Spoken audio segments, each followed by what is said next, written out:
It's a great crowd. Welcome to the Heaven series. My name is Tony Branch. I'm faculty here at the School of Aquatic and Fishery Sciences. And I run the Bevan series, and Iris, of course, does everything else. And it's my great pleasure to have Ted here to speak to us today. And to do the introduction, I'm going to hand over to Rebecca Reuter, who's a fishery scientist and communication specialist at the Alaska Fishery Science Center. Thanks, Trevor. Thanks for this really great opportunity to introduce someone from the other coast. As many of us know, things work a little differently over there, so I'm very excited to hear what it is that makes us so different. But as a communication science communicator, scientist turned science communicator, I've learned that I have to do something before I stand in front of a crowd. And that is, how do I hook my audience? What is it that all of you care about, about what I'm about to tell you about? As a scientist, I just hope that everyone else is as excited about my subject matter as I am. But when I'm out there telling non-scientists about fisheries, seafood, ecosystem management, sometimes I get really glossed over looks at me.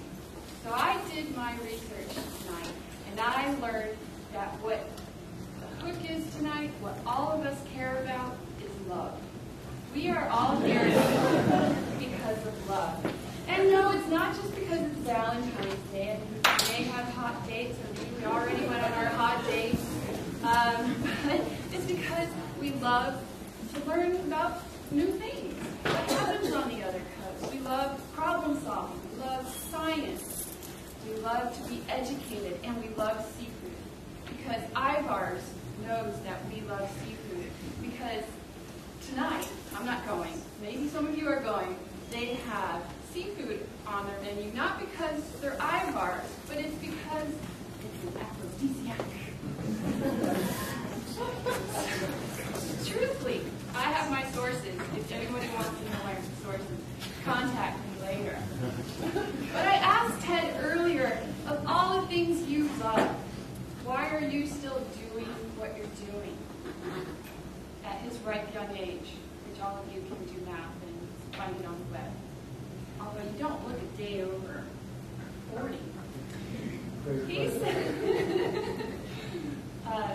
He said the love that brings him here today to talk about his passion, his science, his livelihood, is because he loves to catch fish. And I think all of us can appreciate the notion of going out to sea and catching fish on our own, with our own hands or our own boat, and bringing home either the food to cook on our table or the food to sell to someone else so they can provide for their family. That's something that's deeply ingrained in our culture as Americans. That's why we're all here today, the love of catching the fish. And that's why Ted is here today, and I welcome you. And thank you so much. Enjoy the show.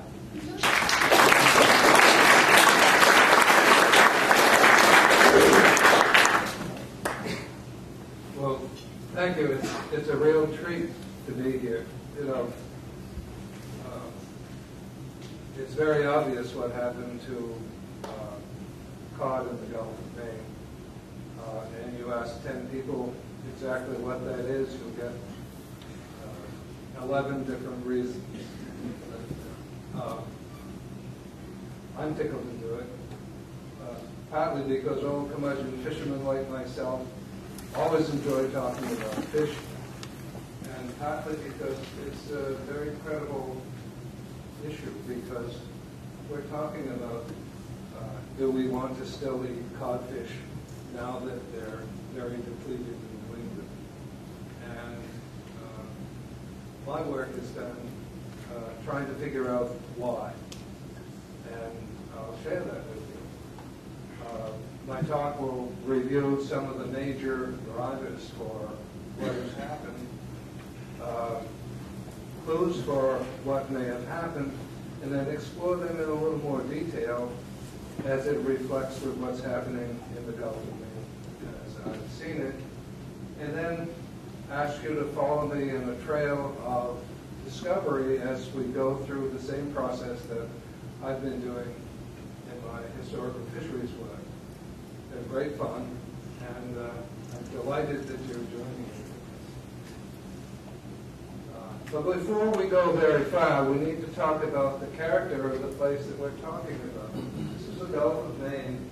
It's been subdivided between Georges Bank and the Gulf of Maine interior, which includes the coastal shelf of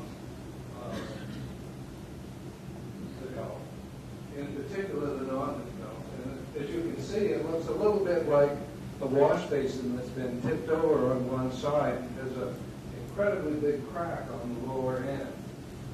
And it's characterized by having cooler Scotian shelf water come in along the Nova Scotian shelf and shearing along, it becomes the main coastal current underneath the major water masses. And Scotian shelf water, and I think still a piece of the Labrador current comes in through the North Channel and goes into western Gulf of Maine, an underlying eddy. And then you have this complex mix of currents caused partly by the Gulf Stream coming along, perhaps up through the Great South Channel to the west of Georges Bay, and periodically into the Gulf of Maine. And as we'll see a little farther along the way, this affects the Wilkinson Basin, the western major basin in the Gulf of Maine, a little more than it does others. That's the place, historically one of the most productive fishing areas on the planet. To realize that it is as depleted as it's become, it's pretty sobering. The biggest question, this is my favorite boat. I fished her for 15, 16 years. I called her my pocket battleship. But the question is, did we catch them all?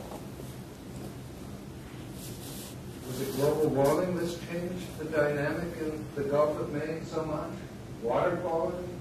Maybe habitat damage?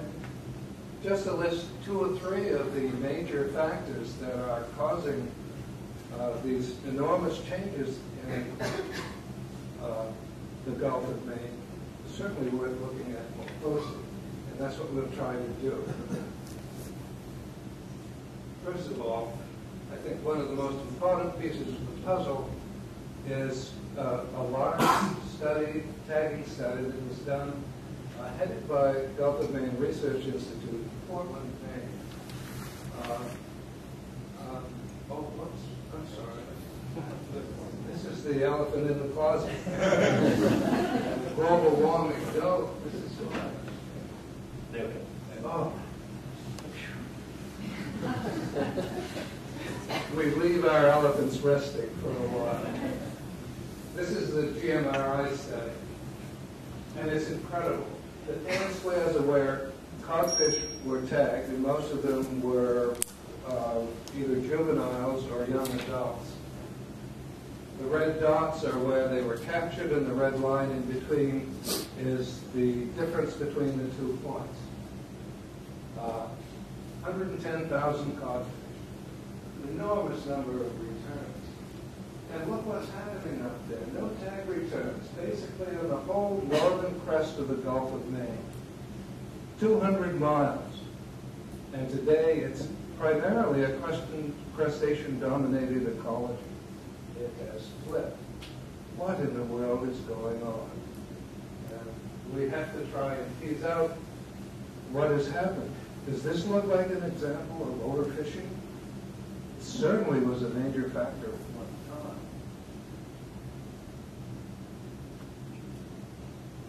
But somehow it looks as though there's got to be other features. Let's go to the elephant in the closet. What about global warming? Well, that northern crest of the Gulf of Maine is 200 miles north of Georges Bank. The water that gets where we're looking is Scotian shelf water. It comes up through the crack in the basin along the Scotian shelf, shears off at Bay of Fundy, and comes roaring down to my lakes, which are Penobscot Bay, Stonington, Maine, right in the middle of things. Incredibly productive not that many years ago. And look what's happening in the vicinity of Great South Channel at the lower left. This is the infusion of the Gulf Stream that spills over into it. And as global warming continues, there's going to be more of that. It has to be, simply because there's more water. Sea level has risen, and that makes it better. When you stop and think, around the early part of the last century, fishermen were talking about standing on high and dry shoals on Georges Bank, and they're a fathom or two underwater. It's like, whoa, there are changes. And they've been going on a long time. But for the ministry in northern Gulf of Maine, why aren't there any fish there, really doesn't measure up, because the water's cold. And the Scotian shelf, which has the same temperature of water, had lots of codfish swimming all the way from Bay of Fundy down towards Brown's Bank. The flock decades. Well, earlier, northern Gulf of Maine did have a problem. An incredible amount of fishing effort was there. You don't know how to appreciate reality until you measure the production of my mighty lobster-sized boat, and it's 500,000 pounds of fish that are caught actually from June until September when we get the fall winds. And then I switched to another fishery. And my father, who skipped one of the seafood boats out of Rockland, was a member of the $1 million a month club. If a skipper produced 1 million pounds of fish per month for a solid 12 months, he was nominated to this club. And he was one of them. Think of it. The productivity of larger fishing vessels is just enormous. And we had them routinely fishing along that whole coastal shelf. So it was a factor. It's not a factor today. There hasn't been an active groundfish fishery in that northern crest for 20 years. What could it be? Clean water? No. Our water quality is better than it's been in probably a century and a half, 2 centuries. What in the world? Any other ideas? We're scraping the barrel. What about predator-prey relationships?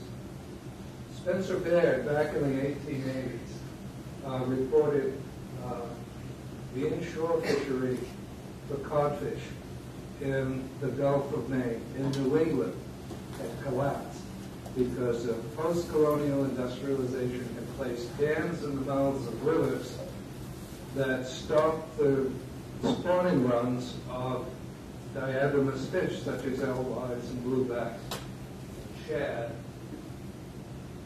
and that had destroyed river herring simply by preventing them from spawning. And because the cod were inshore to eat them, it eliminated codfish altogether. I say it didn't eliminate them, period. They went somewhere else, like other predators, I'm assuming, because there was still a very robust fishery offshore. But is it possible that elimination of one species is going to eliminate the biggest fishery in New England?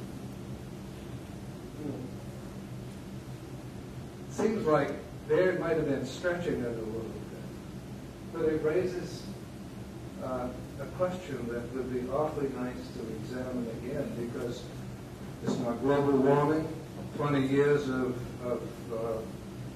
no fishing effort, It's not it. Water quality doesn't seem to be it either. Well, let's look and overlay that area with the watersheds, major watersheds of the state of Maine. Kennebec, Androscoggin, Penobscot, and St. Croix seem to fit that tagging study awfully well. As a matter of fact, anyone who didn't know would say, somebody has been doctoring the books here because it fits far too well. It's not doctored. This is the way it is. It's a smoking gun. It looks very much like something to do with those rivers, had something to do with the absence of codfish, or at least it was worth exploring, and that's what I had done. So, join me in the chase. But before we go very far, we need to talk briefly about alewives and blueback herring, which are called river herring. They spend their entire lives in salt water, but they reproduce in rivers and or lakes and ponds connected to the rivers. The adults come to the northern part of Gulf of Maine every spring, swim up the rivers, spawn, and as soon as they're finished, deep feet back to the shore and into salt water. Their young, however, simply stay in the lakes through their larval period, and when they morph into fingerlings, that's about September. They leave, and the plankton will also fades in these lakes at about that time in our area. They swim down the river, leave the mouth of the river at about the same time every year. It's obvious that the adults were the prey base, if that was what was keeping codfish there. It had to be the young of the year. So what's the question? Is there some place in the Gulf of Maine that actually has alewives running where there's documented landings of them at the same time that there were credible numbers of codfish around? The answer is no. It has to be a historical study. So I'd already done this study on codfish previously and found that there was a certain distribution pattern of spawning components along the coastal shelf. That was from the 20s to about the late 40s into the 50s. Before that system seemed to unravel. So I looked for a place in that same time period that had recorded landings, and lo and behold, I was fortunate. There were two places in the state of Maine that fell within the area. Oh, I didn't mention, codfish like to eat fingerlings. They're not the only one. But I proposed that if codfish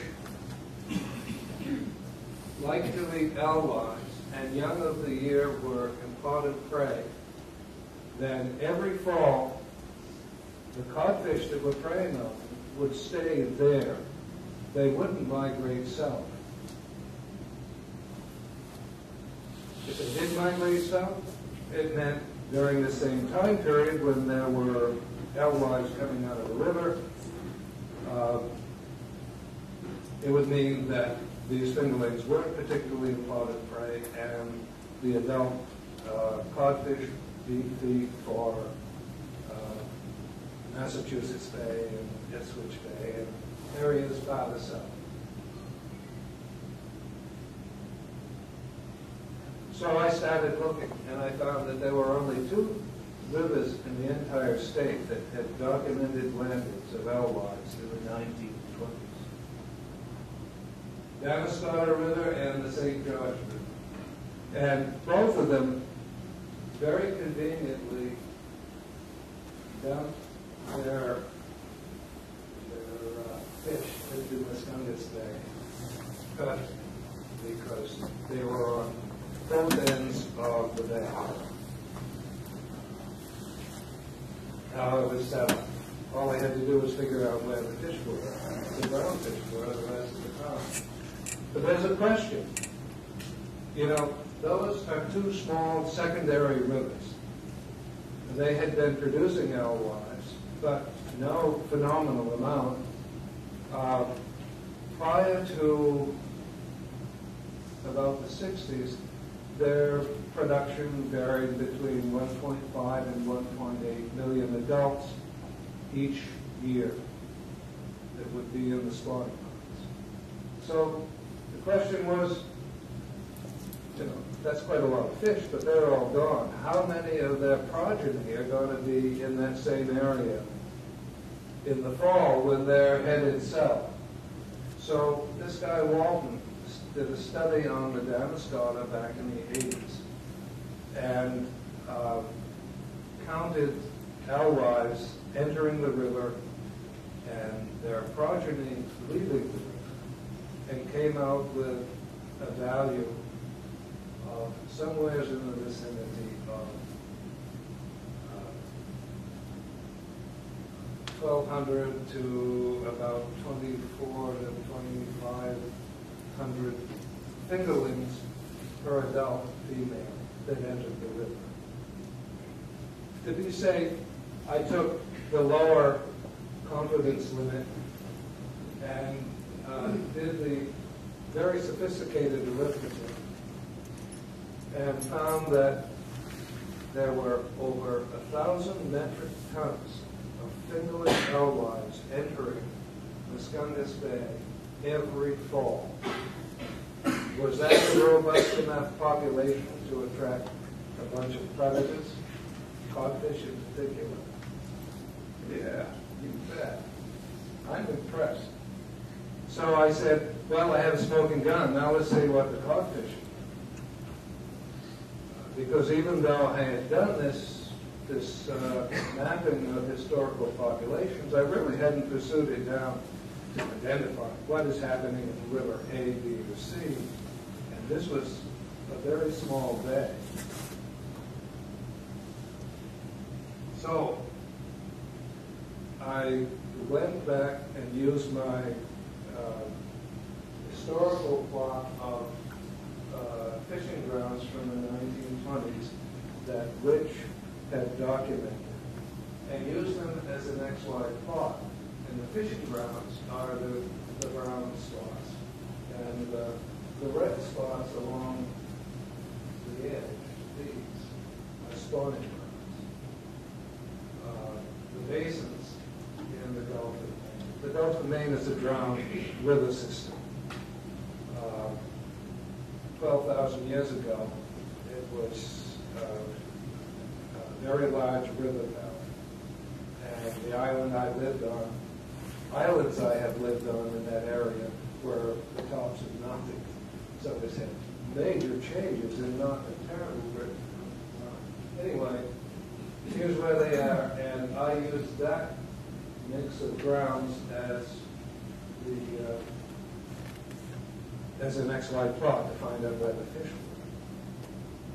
So I plotted the distribution pattern of cod during the winter, spring, summer, and fall, and then drew an arrow between fishing grounds that had lost fish one season and to the nearest neighbor fishing ground that gained fish the next season.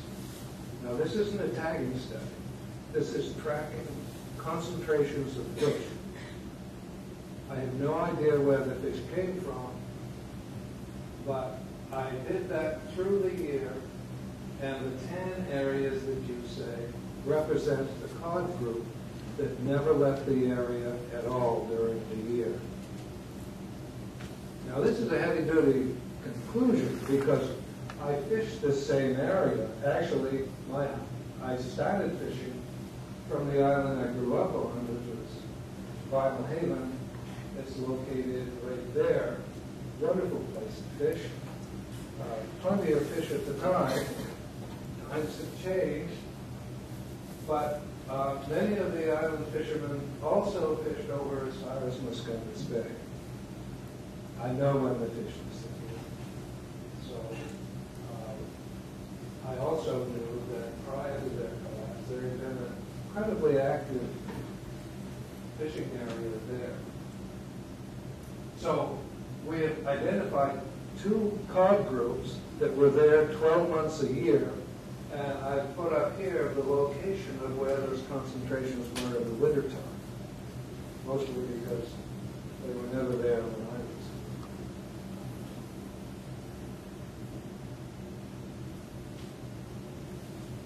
Cod weren't alone. I had enough in my database so that I could do exactly the same process for haddock, pollock, and white hake, the major fisheries for our particular area, the gadids. If you look, you can see evidence of all 4 species having local groups that were constrained in that same area. They just never went anywhere. Now, you can also see that they stayed all year long in other areas, but there was no data that supported the conclusion that alewives were causing them to do that. The only place I had that was right in that black box. So, one could not help but note that all 4 of those gadids like to eat fish, small fish. Pollock the most rapacious, the cod and haddock close behind, and white hake doing very well too. So now all I had to do is identify where those fingerling alewives, when they left those rivers, where did they go? Because if I had that piece of information, I could tell what groundfish were doing between summer when they were in the area and fall when most of them, actually virtually all of them, were headed south during the 25 years that I was groundfishing. Wonderful plot. Unfortunately, there was absolutely no data, and there was no gut analyses from the 1920s. A little bit of information that I was able to come up with didn't say where the gut analyses were made from. So I took recent spring and fall surveys by the New Hampshire, Maine Coastal Survey, Trawl Survey, and found that there were 2 areas where young of year alewives were caught. Those yellow circles. Now, I said, well, let's go and see what the cod were doing.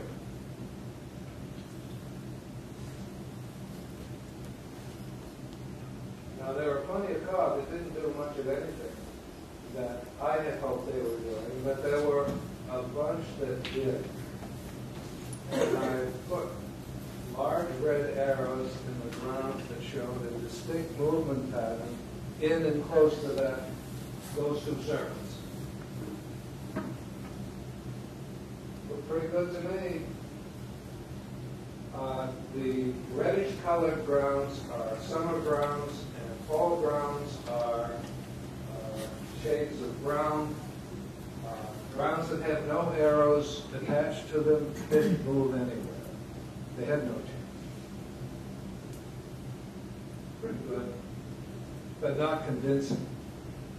And with no gut analyses, no samples, no anything, my best shot was to see, well, what did all of those other gadids do? So I checked it out. Here's haddock. That's a no-brainer. There's no question. They went to the same place.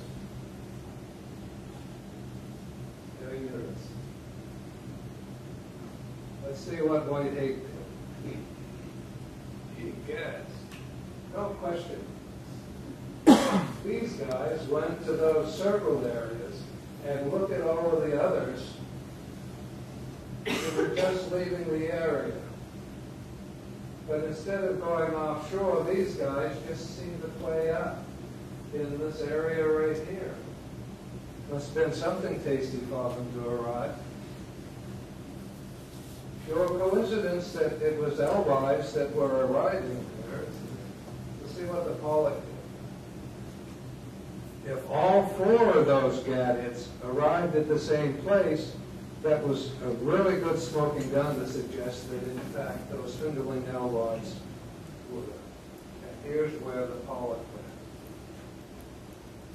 Pollock are known as the most rapacious small fish eater in our system. And look what it did. What do you think? Pretty good. So, my argument is it has to have been a prey-based relationship, a lost connection between anadromous and between rivering systems and the marine system, a decoupling.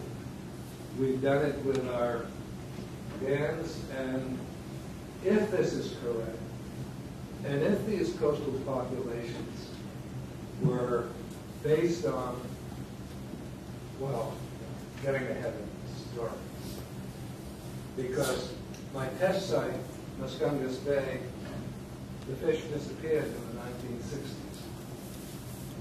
At the same time, alewives dropped from 1.7 million fish to about 700,000, 800,000, more than half.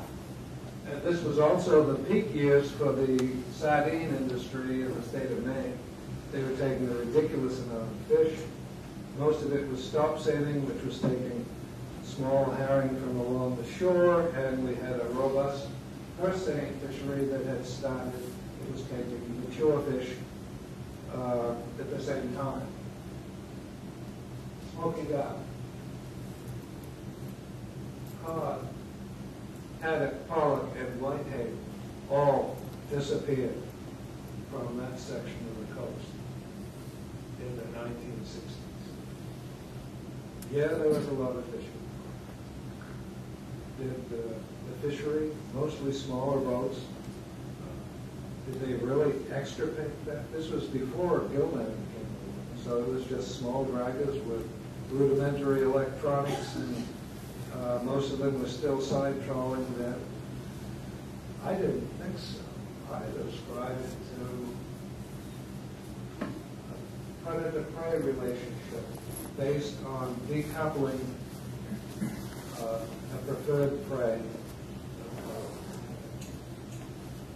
The sobering part was these fish all disappeared, even though there were plenty of crabs and lobsters, annelids, chinoderms. Cod, you know, will eat most anything, from tin cans on up. And they left. They never returned. They're still not. It's 1960. This is 2013. They're gone for another reason. What does it mean? Yeah, it probably means that cod preferred alewives as prey to invertebrates. It suggests that Dad was right after all. The dams at head of tide had uncoupled the two ecosystems. And one of the consequences of that is the elimination of those populations of marine predators.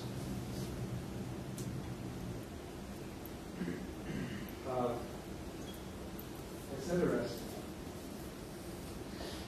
I have left on just this estimate of, even after this calamitous crash, in the 1970s when Magnuson came along and everyone was looking at this wonderful opportunity for recovery in the system, that the projection was for 30,000 metric tons of codfish coming out of the Gulf of Maine. Today it's about 1,500. Major decline. And we can see that much of that decline is because we lost all reproductive capacity along the entire northern coastal shelf. In fact, the U.S. only has about 2 known spawning regions for cod in the entire Gulf of Maine on the coastal shelf. One in Ipswich Bay and one in Mass Bay. And the one in Mass Bay got really hammered this year by some offshore trawlers that decided that because it was legal, they would move in. The sobering part is that codfish are a metapopulation with coastal nodes, and the only components in the metapopulation occurred in those coastal nodes. And they're gone. Yet, we have all of these juvenile codfish showing up the whole length of the shore. They get them in the DMR trawl when they're young of the year, when they're 1-year-old, when they're 2-year-old. But as they approach maturity, poof, they disappear. Have they all been caught in lobster traps? Have some predator consumed them?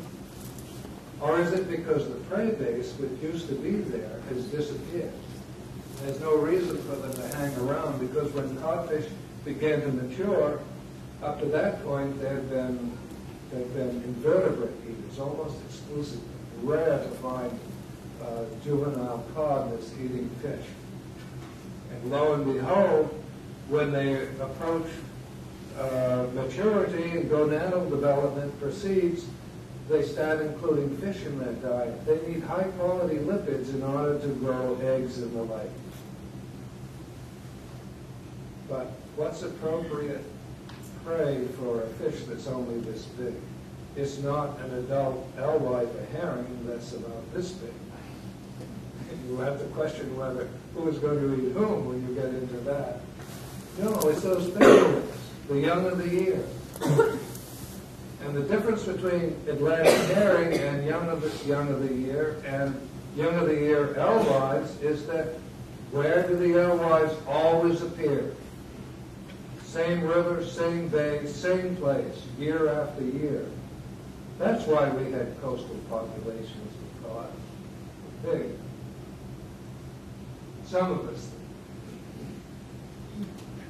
I included this just because it shows you this enormous, elaborate distribution of spawning grounds for codfish. Penobscot Bay is just to the right of this, and my calculation, if you go around the entire crest from Seal Island and the Pinnacus, which is the Pinnacus is the island you can see just to the right there. 125 square miles of spawning habitat in Penobscot Bay alone. My estimate from Penobscot Bay to Canada was something like 460 square miles of spawning habitat. The only documented spawning habitat at that time had been on Jeffreys Ledge and Mass Bay. An estimate by Bigelow and Schroeder of possibly 200 square miles. We have lost an enormous amount of productivity in the system that isn't working. The question, does this mean disaster has finally arrived for this fabled coastal cod fishery?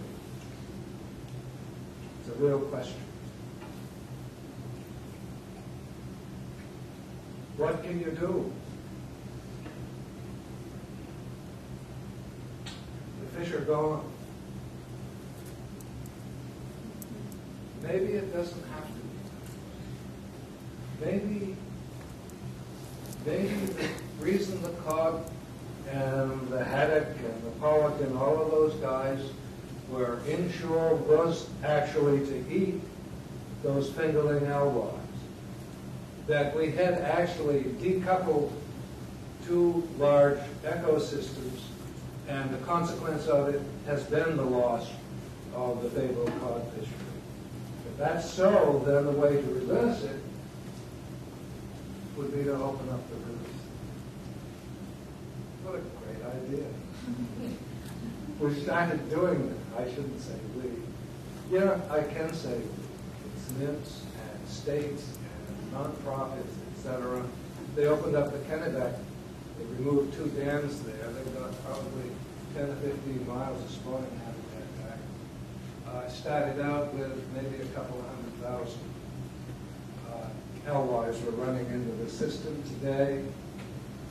5 years after they opened up the dams, it's 3.2 million. And there will be additional dams removed in that system later. The Penobscot is the super one because we have removed 1 dam last year. Another one's going out this year. It's going to open up approximately 1,000 miles for spawning. And they're projecting at a minimum they should get back 10 million fish. Put it together with the Kennebec, if it gets, you get these 4-year steps because after the fingerlings leave the river, they don't return for 4 years. So once that spawning group comes back, then the system gets a jump. And from that point on, it's progressively larger. But that's the increments. And the other one, the easternmost river, is capable originally of producing around 20 million. And if we can persuade the state of Maine to remove its restrictions on letting alewives go to their spawning ground, that's worth at least another 10 million. And using Walton's arithmetic, that's a wicked large number of fingerlings coming down into the bay. But it requires a lot of cooperation to do that, and that includes fishermen. Because how many codfish, or pollock, or white hake, or even haddock, if they ever come back, are you going to get if you don't protect the spawning? If you don't protect the nursery? That's the dilemma we have. So somehow we have to create a management strategy that allows these guys, that's one of my best buddies, and myself 100 years ago, out on Bank Comfort, some 12 miles southeast of Numbers Rock. A beautiful day, colder than to protect those fish so that they recognize it's worth denying instant gratification for allowing another year class to be produced. I think it's a great opportunity. We can correct it, and along with it, we should get a great deal of the diversity that our coastal shell species assemblage has lost, simply because this keynote species has been extirpated. It's coming back. And if we can get both ends to do it, we get the whole system. Even the whales, heaven forbid, fishermen shudder at the thoughts of cursing. But these are real, and you can't have a really functional system without it. And that's the whole one.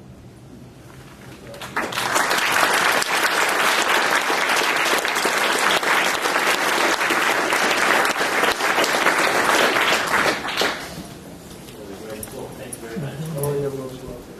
There is some time for questions from the audience.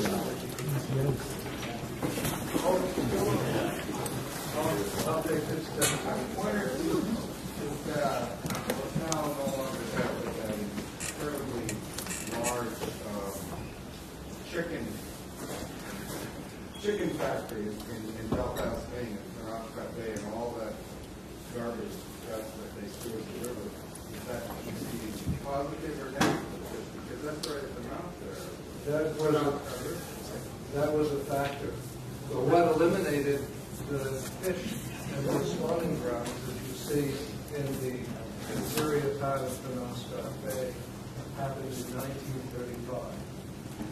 And the fishermen that I interviewed that were still alive reported that it was the pulp. So some new process for developing paper, the Penobscot had at that time, I think around 17 or 18 pulp mills sprung off. And it was really a public cesspool. The chicken factory was an important factor. Unbelievable, the stuff they were dumping. But that's gone. That's gone. The craft process that was used in the pulp mills has been modified, and the process still uses chlorine, but it's significantly reduced the oxidants and the organofluoride components. River is clean. When I was going to grad school in University of Maine, to drive across the river and you see these giant scuds of foam going down the river where the pulp mills were pulling the plug on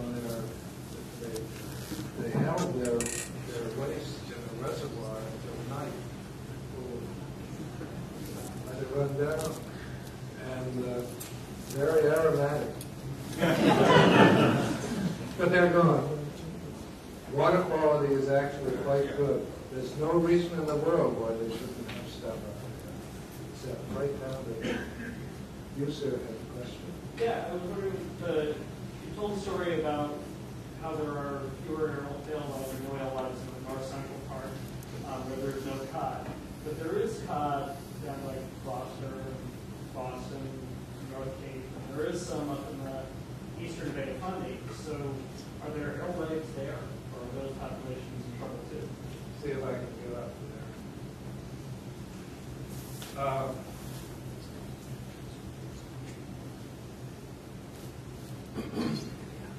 What happens is a very interesting situation. And as I look this whole business over to figure out, well, how am I going to tease this apart? Suddenly dawned on me. Adult fish and older juvenile alewives and Atlantic herring don't hang around there in the wintertime at all. Their prey base, copepods and so forth and so on, are more abundant south in the winter. So they migrate south, and they overwinter generally between Ipswich Bay and Lock Island. And you'll find alewives, Atlantic herring, the whole snare of them in that general range. That left just the fingerlings being the prey base for any fish that wanted to be the lipid-rich prey. This whole area has no adult herring, has no significant number of juvenile herring that are more than a year old until you get down on the southern end of Casco Bay, which is right there, my port. Wow. There is a natural. Finally, for the first time, I had a situation where I could really examine what a particular prey species was going to, what effect it was going to have on the predators that I'm noted for liking to eat. Because I knew positively when the young of the year were coming out, I had a general idea of where they were going. I had a historical record that showed it, and I knew what was there from the 60s on. And it was like, finally, because the predator-prey business is such a hard nut to crack. you don't have any boundaries. It's like saying, I'm going to check the gut analyses of fish that I catch on Japanese lake. So you go out and you tow up fish, and cut open their bellies, and they have a whole suite of things in them. Was that what they preferred, or was that what was immediately available? Were there other species there that they couldn't catch? What was going on? So I've ended up looking at Bigelow and Schroeder, who collected his data, or they collected their data, during the same time period, during the 20s and early 30s, and said, gee whiz, you had this enormous population of alewives that had just crashed. And here we had this very large population of predators that were borderline starving. So Bigelow and Schroeder's gut analyses that showed they were eating everything but the kitchen sink was measuring the diet of a starving population that had lost a preferred prey. I did the arithmetic for just those three rivers, the Penobscot, Kennebec, and St. Croix. It came out with something like 1.3 trillion fingerlings coming out of the river every year. Never mind the herring, never mind the shad, just the alewives. That whole coast had to have been a soup full of food. The predator wouldn't have to do anything except open his mouth. There was so much feed for him. That's what we're missing for those predators. Yeah. I just wondering, what was the purpose of the dams that are there? And is there a lot of controversy as to taking them out, or is it more of a cost barrier? I've always advocated the dynamite solution. We're trying to get the Union River open too, because there's another 4 or 5 million fish there. It's been dammed for ages. But it has a 60-foot high dam. I said, just 1 or 2 sticks in the right place by a good competent person. The dam's out in the building somewhere. And the obvious engineering friend and associate said, yeah, but you're going to fly up downtown Ellsworth. It wouldn't go over very big, because Ellsworth owns the fishing rights for the alewives as well. It's an interesting conundrum. But there has to be good strategic ways, and removing dams is very expensive. And what's being done, I think, is probably the best approach. And that is to take the major systems, the major river systems, Penobscot, Kennebec, and St. Croix, opening them up as much as you can get. And these smaller groups allow individual consortiums to get together and fundraise to try and get rid of the dams. It's hard. A lot of people have lake frontage they don't want to lose. So you have to weigh that against the benefits of having a more pristine and perhaps an acre or 2 of mudflat for a couple of years. It doesn't always go over very big. It's a fine ground syrup. Yeah. So the fishermen that are fishing the invertebrates in the Gulf of Maine, do they want cod to come back? The fishermen that are fishing invertebrates, that's lobsters, they want the cod to come back. Not a lot of us. Cod as juveniles do eat dirty lobsters. But a lot of people aren't associating the life cycle of lobster to do it. For one thing, they spend their first 2 years encrypted around the edge of a ledge, a crack that goes like this. They'll camp in here, virtually secure against anybody bothering them. The female lobster carries eggs around until into a larval stage, and then 3 weeks, a month, they're mature larvae posting around before they morph into juveniles. As soon as they seek bottom, and during this phase, in the latter phase, stage 4, they are what they call super larvae. They swim incredibly fast. And when they find the bottom that they want to settle in, they encrypt. They disappear for the next 2 years. It's when they come out at age 2, probably about this long, maybe this long. Depends on the quality of food they get. Is when they're first exposed to predation. As far as the herring population, eating them all up, Rick Wally did an estimate of something like 3 to 4 larvae per cubic meter, and a saturated habitat was 6 host larvae or juveniles per square meter. Not a very abundant critter for selective predation by herring or most anything else. But when they reach age 2 and start moving around, they become exposed. So that's when they would become exposed to the predation of things like flounders, haddock, and all of them. Catch is, if you have the prey base that this size fish prefer, would you have lobsters, or would they be wiped out?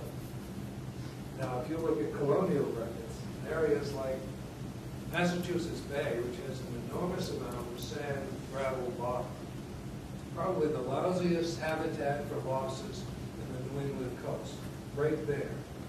And if you look at colonial records, when there was a pristine cod population, intact population structure, enormous resource right there inshore.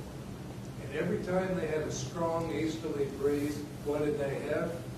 The complaint was windrows of stinking lobsters, sometimes as deep as a foot high, washed up on this terrible habitat.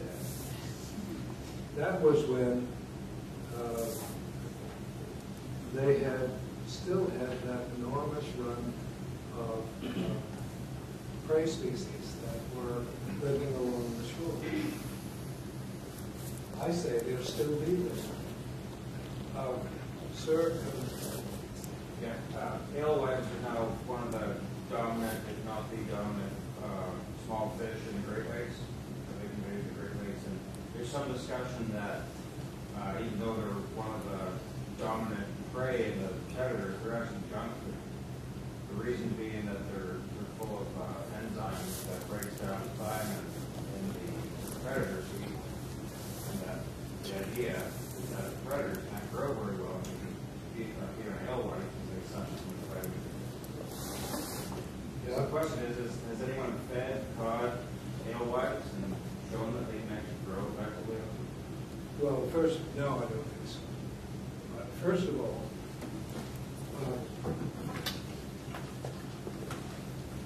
cod are indiscriminate gluttons.